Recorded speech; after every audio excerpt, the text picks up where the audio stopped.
হলিউডের আলো ঝলমলে জীবনেও ঘরোয়া স্বপ্ন থাকতে পারে। সেলিনা গোমেজ সম্প্রতি পডকাস্টে জানিয়েছেন তিনি 4 সন্তান চান। ডিনার টেবিলে হাসি, আড্ডা আর ভরা সংসারের সেই দৃশ্যের স্বপ্ন দেখা তারই লক্ষ্য। স্বপ্ন সত্যি হবে কিনা জানা নেই, কিন্তু একটা নিশ্চিত খবর হচ্ছে এই ড্রিম কাপল ভক্তদের কল্পনায় তৈরি করেছে তাদের পরিপূর্ণ পরিবারের জাদু।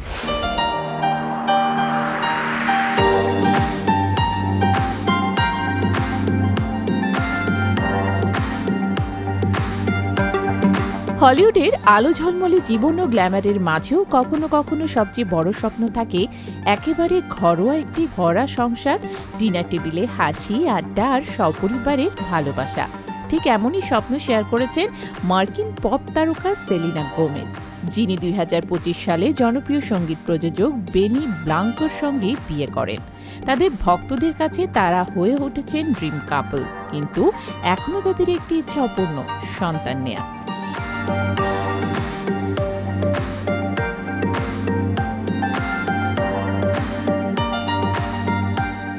সম্প্রতি সেলিনা উপস্থিত হন ফ্রেন্ডস কিপ সিক্রেটের একটি পর্বে, যেখানে পারিবারিক পরিকল্পনা নিয়ে খোলামেলা আলোচনা করেন। সেলিনা জানান তার স্বপ্ন 4 জন সন্তান নেয়ার। তিনি মজা করে বলেন, সন্তানরা বড় হওয়ার আগ পর্যন্ত হয়তো পুরো পাগলাটে অবস্থা হবে। এই স্বপ্নের পেছনে রয়েছে 2005 সালের সিনেমা দ্য ফ্যামিলি স্টোনের একটি দৃশ্য।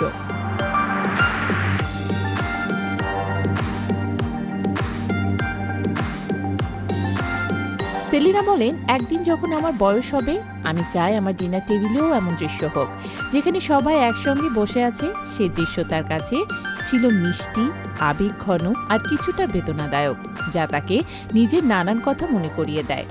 অবশ্য সেলিনা স্পষ্ট করেন যে স্বপ্ন সবসময় বাস্তব হয় না। তিনি বলেন, যা হওয়ার হবে। যদি আমরা একজন সন্তান পাই বা নাই পাই, তাতেও ঠিক আছে। এই খোলামেলা ও বাস্তবমুখী মনোভাবই দর্শকদের কাছে তাকে আরো মানবিক ও নিকট মনে করিয়েছে।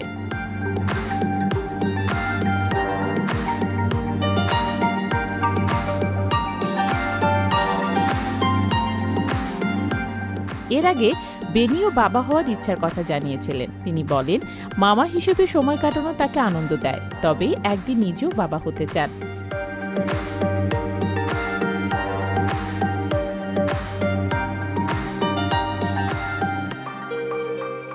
সেলিনা ও বেনির বিয়েতে উপস্থিত ছিলেন Taylor Swift, Paul Rudd, Martin Short, Steve Martin, Paris Hilton, Ed Sheeran ও আরও অনেকে। 2025 সালের 27 সেপ্টেম্বর সেই জাঁকজমকপূর্ণ অনুষ্ঠানটি আজও স্মরণীয়।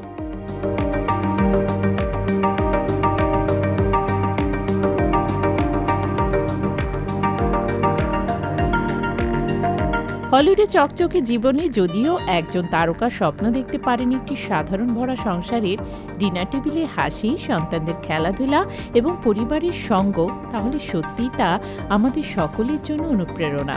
আর সেলিনা গোমেজের স্বপ্নের সেই ডিনার টেবিল, 4 সন্তানের হাসি আর ভালোবাসায় ভরা সংসার শীঘ্রই হয়তো বাস্তব হয়ে উঠবে।